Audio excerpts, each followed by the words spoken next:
जय Hind students, एडुफेस channel में आप लोगों का स्वागत है। अभी संस्कृत क्लास चल रहा है, आपका संस्कृत के लिए ये क्लास है और संस्कृत में आप लोगों का स्वागत है। सबसे पहले नमः संस्कृताय। और संस्कृत में आपको इससे पहले क्लास में आपको पोर्शन बताया गया है कि क्या क्या आ रहा है। उस पोर्शन के अंतर्गत आज हम लोग व्याकरण शुरू करने जा रहे हैं। व्याकरण में संधि, ठीक है। पहला आपका है संधि। वैसे क्वेश्चन पहला आपका अपठित आता है, 10 नंबर का जो पैसेज आता है वो हम लोग बाद में करेंगे। पहले व्याकरण को पूरा करेंगे। 25 मार्क्स का व्याकरण आता है एग्जाम में, ठीक है ना। तो संधि में देखते हैं क्या क्या संधि में आ रहा है। देखिए आपका संधि प्रकरण नोट कर लेंगे, संधि प्रकरण, ठीक है। और संधि प्रकरण में आपका व्यंजन संधि इस साल का जो है व्यंजन संधि और दूसरा विसर्ग संधि, विसर्ग संधि, ठीक है। व्यंजन संधि और विसर्ग संधि, ये दो संधियां इस बार के सिलेबस में है, ठीक है। और व्यंजन संधि में अब पहला जो व्यंजन संधि है, इस व्यंजन संधि में जो आ रहे हैं संधि, इसके सूत्र जो है व्यंजन संधि का, संधि आज आपका एक वीडियो में आपका संधि क्लियर होगा। हाँ, यह है इस संधि को कंप्लीट करना है। पूरा वीडियो देखिएगा, ठीक है। स्किप मत कीजिएगा, पूरा वीडियो ध्यान से देखिएगा, समझिएगा और संधि में कोई आपको दिक्कत नहीं रह जाएगा फिर। तो व्यंजन संधि में जो है पहला, ठीक है, इसमें फर्स्ट होगा आपका जसत्व। पहला है जसत्व, ठीक है। जसत्व को एक और नाम दिया गया है प्रथम वर्णस्य तृतीय वर्णे परिवर्तनम, तृतीय वर्णे परिवर्तनम, ओके। तृतीय वर्णे परिवर्तनम मतलब पहला वर्ण जो है वो तीसरा वर्ण में बदल जाता है, परिवर्तित हो जाता है। तो इसके लिए हम लोग कंडीशन जान लेते हैं। व्यंजन संधि का चल रहा है, ठीक है। व्यंजन संधि फिर विसर्ग संधि में है। तो व्यंजन संधि में आपको दो है, जसत्व और मोनुस्वार, दूसरा, बस दो ही है व्यंजन संधि में।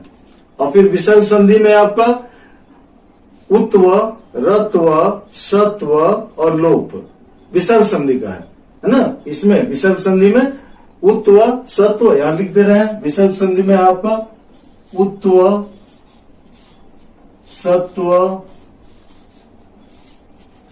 रत्व और लोप, ये चार है विसर्ग संधि में। और व्यंजन संधि में दो है, पहला जसत्व और दूसरा मोनुस्वार।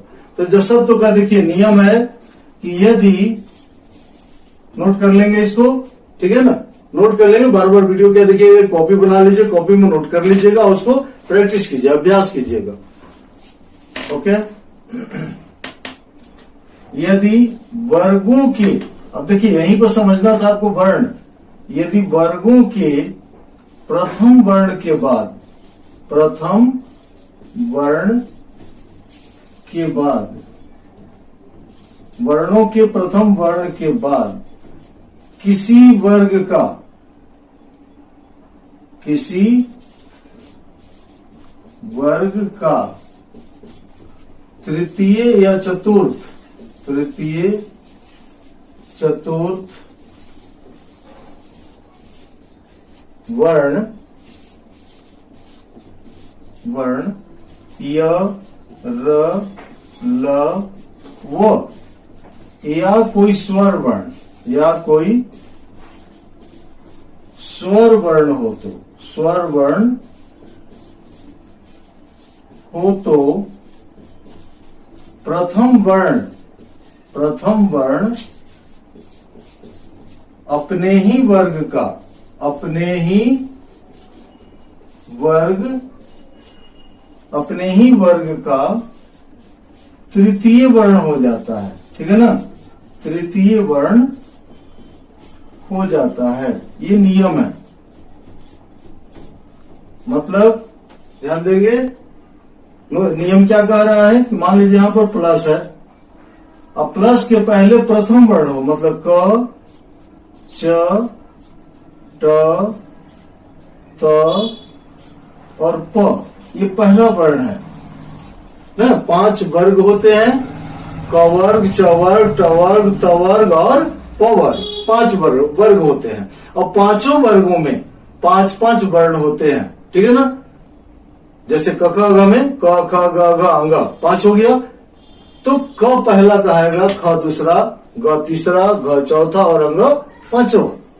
तो यही चीज है। तो प्रथम वर्ण ये 5 वर्गों का पहला वर्ण है, और इसके बाद में तीसरा वर्ण, मतलब तीसरा, तृतीय वर्ण समझ गया, पूरा लिखना संभव नहीं है। और चतुर्थ वर्ण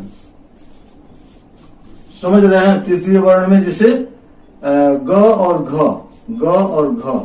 फिर ज और झ, है ना, ये तृतीय हो गया ग, और ये घ जो है चतुर्थ हो गया घ, ज हो गया, इधर झ हो गया। इसी तरह से 5 वर्गों का, ओके, 5 वर्गों का इसी तरह से होगा आपका। तो ये समझ लेंगे आप। और य र ल व हो, य र ल व, या कोई स्वर वर्ण हो, स्वर वर्ण, ये कंडीशन है। इतने कंडीशन अगर हो तो ये क जो है ग हो जाएगा, ग, च, ज हो जाएगा, तीसरा बन जाएगा, अपने ही वर्ग का तीसरा बनेगा, ठीक है ना। ड असल में हलंत होगा, मतलब आधा बनेगा, द, और प जो है ब बन जाएगा। ये परिवर्तन होता है इसमें, इसी को जसत्व कहते हैं, ठीक है ना, जसत्व। ओके, जैसे फॉर एग्जाम्पल, जैसे में दिक, देखिए पहला एग्जाम्पल है, दिक प्लस गजह, दिक प्लस गजह मिला, ये कंडीशन। देखिए क है प्लस के पहले प्रथम वर्ण है, और बाद में देखिए ग है। हाँ, ये कोई नियम नहीं कि इसी का ग हो, इसी वर्ग का नहीं, किसी भी वर्ग का हो, तीसरा वर्ण होना चाहिए या चौथा होना चाहिए, ठीक है। तो ये क्या हो जाएगा, क जो है अपने ही वर्ग में तीसरा बन जाएगा, दिग्गज, दिग्गज, ठीक है ना। दिक प्लस अंबर, दिक प्लस अंबर, दिक प्लस अंबर बराबर हो जाएगा दिगंबर, दिगंबर, ठीक है। क्या हो गया यहाँ पर, क से ग बना, बट हलंत वाला आधा ग बना, और उस आधा ग में ये अ जो है जाके मिल गया तो पूरा ग हो गया, है ना, ग को कंप्लीट कर दिया। और पहले में व्यंजन था, यदि व्यंजन रहेगा तो आधा ग ही बनेगा, आधा क था, यहाँ हलंत है तो यहाँ आधा ग बना, दिग्गज हुआ। इसी में आता आपका जगत, जगत प्लस अंबा,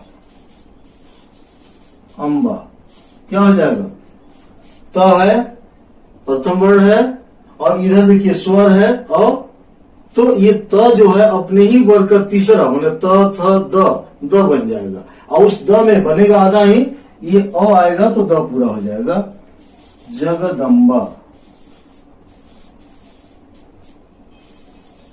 समझ गया, ये कंडीशन होता है जसत्व, मतलब प्रथम वर्ण तृतीय वर्ण परिवर्तन हो जाता है, पहला वर्ण तीसरा वर्ण बन जाता है, ठीक है ना।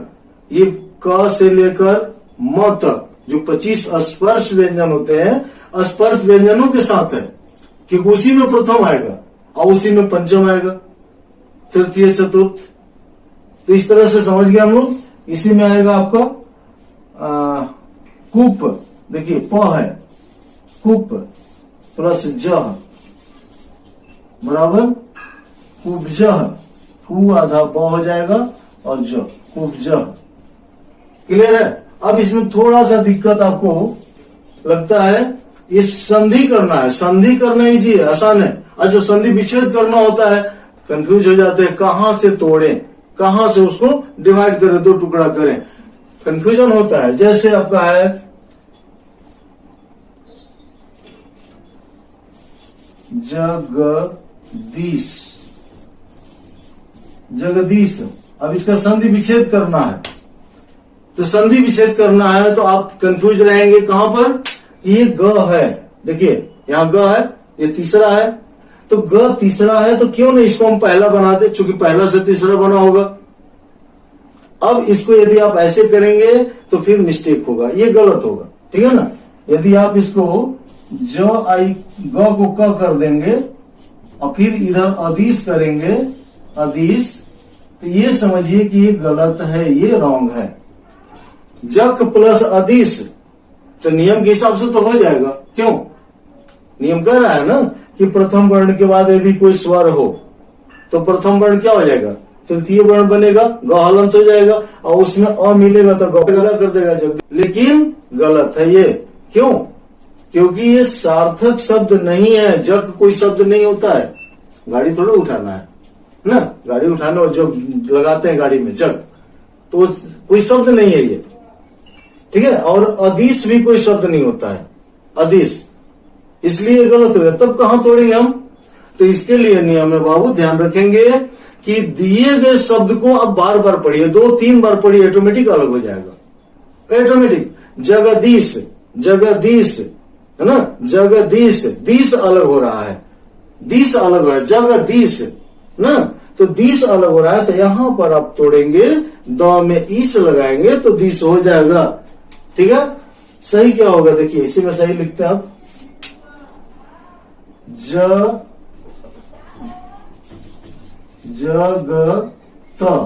जगत और प्लस ईस, ये सही है, ठीक है। जगत प्लस ईस, हाँ ऑप्शनल आएगा और कंफ्यूज करेगा आपको, ऑप्शन देगा, ऑप्शन इसी टाइप से कंफ्यूज करेगा। और ध्यान रखना है कि कहां से हमको तोड़ना है, सार्थक शब्द होना जरूरी है। तो चलिए आज हम लोग अभी जसत्व पूरा किए, ठीक है ना, जसत्व कंप्लीट हुआ। और जसत्व में practice, practice makes man perfect, हमेशा याद रखेंगे। एक बार समझ गए, उतार लिए, बना लिए, नहीं हो गया, बार बार इसको प्रैक्टिस कीजिए। आपकी किताब में जो लेसन में दिए, पाठ में जो है, उस पाठ का जो आपका लेसन पढ़ेंगे तो अंदर में ऐसे शब्द मिलेंगे, खोजिएगा कि जहां पर इस तरह से तीसरा वर्ण हो रहा हो पहला का, उसमें से निकाल कर प्रैक्टिस करेंगे। और लास्ट में आपको हम बताएंगे भी, बुक से ही आता है संधि आपका, किताब के लेसन से, उसमें जो शब्द होते हैं वो सब निकाल के अलग करके आपको बताया जाएगा, ठीक है ना। तो मन से पढ़िए, ध्यान से पढ़िए और रिवाइज करते रहिए। देखिए ये गलत था, इसको मिटा दे रहे हैं, ये गलत था, ओके। ये जगदीश सही हुआ, ठीक है। एक एग्जांपल और दे रहे हैं, दिग्भ्रम, दिग्भ्रम, देखिए दिग्भ्रम, तो यहां तो क्लियर है, भ्रम अलग हो रहा है ना। तो ग जो है यहां देखिए, दी या ग है, ये ग हलंत है, आधा ग है, तो इसको क बना दीजिए, पहला बना दीजिए। संधि विच्छेद करते समय संधि वर्ण जो है उसका अलग करना है, विच्छेद करना है, तो तीसरा को पहला बना दीजिए। और संधि करते समय पहला को तीसरा बना दीजिए, अपोजिट है, हर एक्शन का रिएक्शन होता है। तो जब आप संधि विच्छेद किए हैं तो संधि करेंगे तो ठीक उसको अपोजिट चलेंगे आप, है कि नहीं। चलिए ओके, तो क्या हो जाएगा इसका, दिक, अब तक बना चुके होंगे, दिक प्लस भ्रम, मिला लेंगे, कंडीशन मिल रहा है कि नहीं, भ्रम प्लस के पहले क्या है, प्रथम वर्ण है, और इधर क्या भ है, भ, तो भ चौथा होता है, प फ ब भ, चौथा वर्ण हुआ, चतुर्थ, तो कंडीशन है, तो इसलिए ये क जो है वो ग बना है, या ग जो है वो क बना है, ओके। चलते हैं, उसके बाद है आपका दूसरा मौन स्वारा, ठीक है ना। अब इसके बाद हम लोग मौन स्वारा देखते हैं, ठीक है। और हाँ एक चीज, ये जसत्व जैसे अभी आप देखिए, समझे इसको, यदि कहीं कंफ्यूजन है आपको, बिल्कुल ओपन है, आप कमेंट कीजिए, अपने प्रॉब्लम को बताइए और सॉल्व किया जाएगा, जवाब आपको दिया जाएगा, ठीक है ना। हाँ टेलीग्राम चैनल भी, वहां से भी जुड़ सकते हैं, बहुत सारे हैं आपका, इसका मैं लिंक करके और आप अपना जो भी समस्या है, संधि जो अभी आप समझ रहे हैं, जहां से आपको समझा रहे हैं, यदि आपको प्रॉब्लम है आप कमेंट कीजिए, कमेंट पे लिखिए, या अन्य कई माध्यम है, वहां से आप अपनी समस्या भेजिए, आपकी समस्या को दूर किया जाएगा। ठीक है, चलिए अगला हम लोग मौन स्वर देखते हैं। व्यंजन संधि में मौन स्वर, ओके, बस ज्यादा नहीं है, मौन स्वर करके हम लोग का व्यंजन संधि कंप्लीट हो जाएगा। और फिर विसर्ग संधि नेक्स्ट क्लास में, अगले क्लास में। आज हम लोग केवल व्यंजन संधि पूरा करेंगे। ठीक है, तो मौन स्वर का लिखिए कि यदि, नोट कर लेंगे, यदि पदांत म के बाद, पदांत माने पद के अंत में, पदांत म, ये देखिए म के बाद यर लव हो, यर लव हो तो म का अनुस्वार हो जाता है। इस म का अनुस्वार हो जाता है, अनुस्वार। ओके, बस वेरी सिंपल है मौन स्वर। यदि म के बाद यार लव हो तो उस म का अनुस्वार हो जाता है। इसमें ज्यादातर वह आता है, ठीक है ना, सभी आता है, यार लव,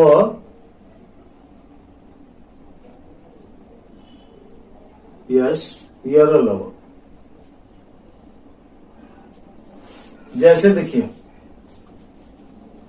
डायरेक्ट में, जैसे सत्यम, ये सत्यम है, प्लस वद, वो आ गया तो संधि क्या हो जाएगा, सत्यम वद, प्रियम प्लस वद, प्रियम वद, प्रियम वद ना, म हट जाएगा, म का अनुस्वार हो जाएगा। और यदि इसमें स्पर्श व्यंजन आ जाता है तो फिर चेंज हो जाएगा। इसी में नोट में करके लिखवा देंगे आपको। स्वयंवर का क्या होगा, स्वयंवर, अब इसका संधि विच्छेद करना है, स्वयंवर। तो देख रहे अनुस्वार है, तो ठीक उल्टा, अभी जस्ट बताया ना, अपोजिट चलेगा। जब संधि कर रहे हैं तो म का अनुस्वार कर रहे हैं, और संधि विच्छेद करेंगे तो जो अनुस्वार है वो म हो जाएगा। ठीक है ना, तो स्वयं, स्वयं प्लस वर, स्वयंवर। ठीक है, इस तरह से आप मौन स्वर किया। इसमें नोट में आता है कि यदि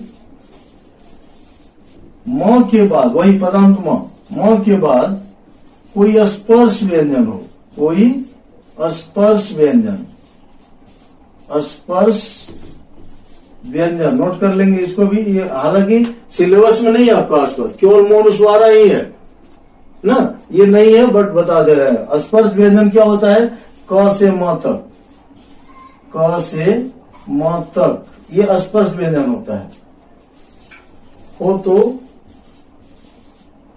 म का अनुस्वार हो जाता है, अनुस्वार, या उसी वर्ग का, उसी वर्ग के पंचम वर्ण हो जाता है, पंचम वर्ण, पांचवा।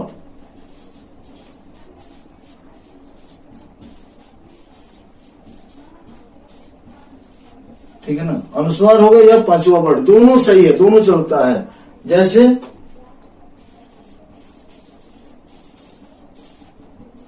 गम प्लस गा,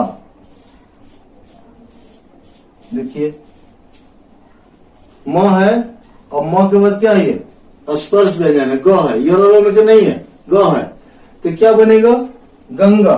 ये म जो है अनुस्वार भी हो जाएगा, और नहीं तो म इसका पांचवा, अगला जो वर्ण है ग, तो उसी के उसी वर्ग का पांचवा माने अंग।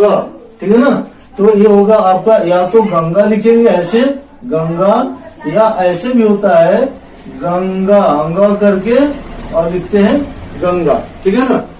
तो ये गंगा हो गया दोनों तरफ से, ये भी सही है ये भी सही है, दोनों सही है, समझ रहे हैं। वाक प्लस मय वो तो प्रथम वर्ण हो जाएगा ना, वांगमय, ये प्रथम वर्ण वाला भी है, म का नहीं, वो प्रथम वर्ण रहेगा और उसके बाद म रहेगा, ठीक इसका उल्टा, माने इधर प्रथम वर्ण हो इधर म हो, तो ये प्रथम वर्ण पंचम वर्ण बन जाए, तो पंचम वर्ण परिवर्तन में है, मूल अनुस्वार में नहीं है। लेकिन यहां पर इस तरह से चलता है कि म जो है अनुस्वार भी हो सकता है और पंचम वर्ण भी हो सकता है। लेकिन यदि यरल रहेगा, देखिए यरल अगर रहेगा तो केवल अनुस्वार ही होगा, इसमें पंचम वर्ण आएगा ही नहीं। यरल में कहा है पांचवा वर्ण नहीं है, पंचम वर्ण केवल आपको मिलेगा स्पर्श व्यंजन में। स्पर्श मतलब कादयु मौसाना स्पर्शा, क से लेकर म तक स्पर्श व्यंजन कहलाते हैं। ओके स्टूडेंट्स, चलिए तो ये कंप्लीट कीजिएगा। हाँ ऐसे नहीं है कि इतना ही है, बहुत सारा है, ठीक है ना। वो म के बाद सम प्लस जय, देखिए सम प्लस जय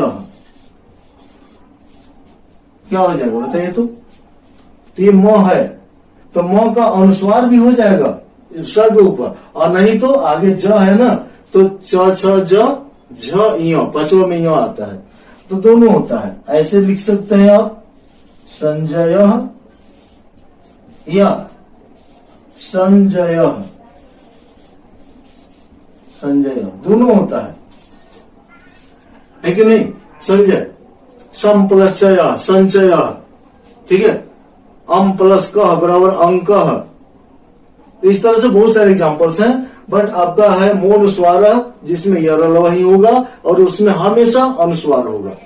ओके चलिए, तो नेक्स्ट मिलेंगे हम लोग, अगले क्लास में मिलते हैं। और अभी इसको एकदम प्रैक्टिस कर लेंगे, याद कर लेंगे, समझ लेंगे, और जहां भी आप फील करेंगे प्रॉब्लम परेशानी नहीं समझ में आएगा कमेंट करेंगे। ओके, और इसके बाद हम लोग विसर्ग संधि का ये चारों अगले वीडियो में करने जा रहे हैं, है ना। आपको चूंकि वीडियो बड़ा हो जाएगा तो आप देखने में खुद आपको लगेगा, है ना। पहले ही देख लेंगे और ये 1 घंटे का है, नहीं जंप करना शुरू कर दोगे, फिर आपको कुछ समझ में नहीं आएगा। इसलिए छोटा छोटा एक एक टॉपिक क्लियर करते चलिए, समझते चलिए, और समय से हम लोग पूरा करेंगे। तो नेक्स्ट क्लास में अगले वीडियो में हम लोग उत्व, सत्व, रत्व और लोक, ये चारों एक ही वीडियो में करने जा रहे हैं। ओके, थैंक यू, जय हिंद, जय भारत।